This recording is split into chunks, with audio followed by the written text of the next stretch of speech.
A very warm welcome. You're watching the news at 3 p.m. with me, Anubhuti Gaur. Let's take a look at what's making headlines. In an attempt to imitate the NRC in Assam, UP police asked to identify and report the Bangladeshis and other foreigners.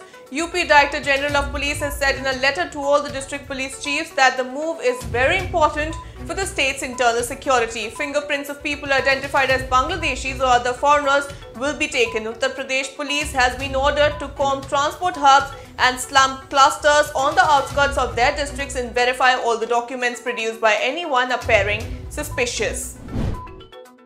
SC defers hearing pleas against the abrogation of Article 317 JNK to 14 November.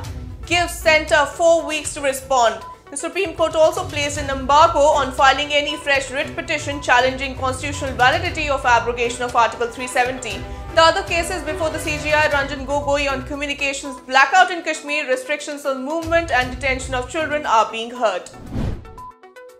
One more terrorist gunned down in Ganderbal in JNK. Weapons and warlike stores recovered. Indian Army began the anti-terrorist operations in Ganderbal on Saturday, killing one terrorist. The operations is still underway. The searches and the anti-terror operations were intensified on Sunday. Pakistan violates ceasefire in Shahpur and Kirni sectors of Poonch district in JNK. Indian Army retaliates. One BSF Jawan received minor injuries in ceasefire violation by Pakistan at Maniari post of Hiranagar in Kathua district last night. BJP releases first list for upcoming Maharashtra Assembly elections on October 21st. Maharashtra CM Devendra Fadnavis to contest from Nagpur Southwest. BJP Maharashtra Chief Chandrakant Patil to contest from Kothurud and Pankaja Munde to contest from Parli.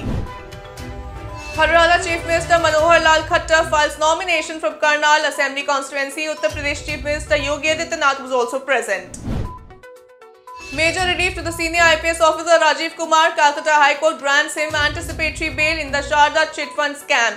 The division bench, while accepting the interim bail petition moved by Kumar, observed that custodial interrogation is not required for the senior IPS officer. CBI opposed his petition, saying that he had not responded to the summons issued by the agency over the past few weeks. Union Home Minister Amit Shah to visit Kolkata today to address seminar on National Register of Citizens and Citizenship Amendment Bill at the Netaji Indoor Stadium. Bihar battles flood fury. Cabinet Secretary Rajiv Gauba chaired a meeting of National Crisis Management Committee to review the flood situation in Bihar. 22 NDRF teams have been deployed, 6 are deployed in Patna, 2 IF helicopters deployed in rescue and relief operations. Efforts to restore electricity in flood-affected areas is also underway. Dewatering machines are being used in Patna to clear the flood water.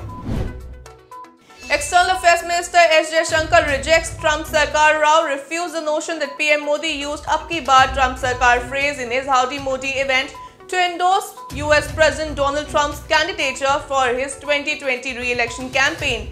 Jaishankar said PM Modi only used the phrase to refer to what Donald Trump had used during his presidential campaign. He said that India has a very non-partisan approach to the domestic politics in the US. He is on a 3-day visit to Washington, D.C.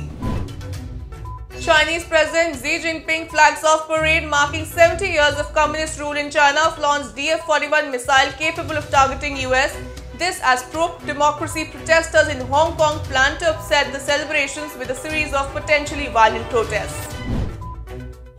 Thanks for watching. That's all in this bulletin. The news and updates will continue on the other side.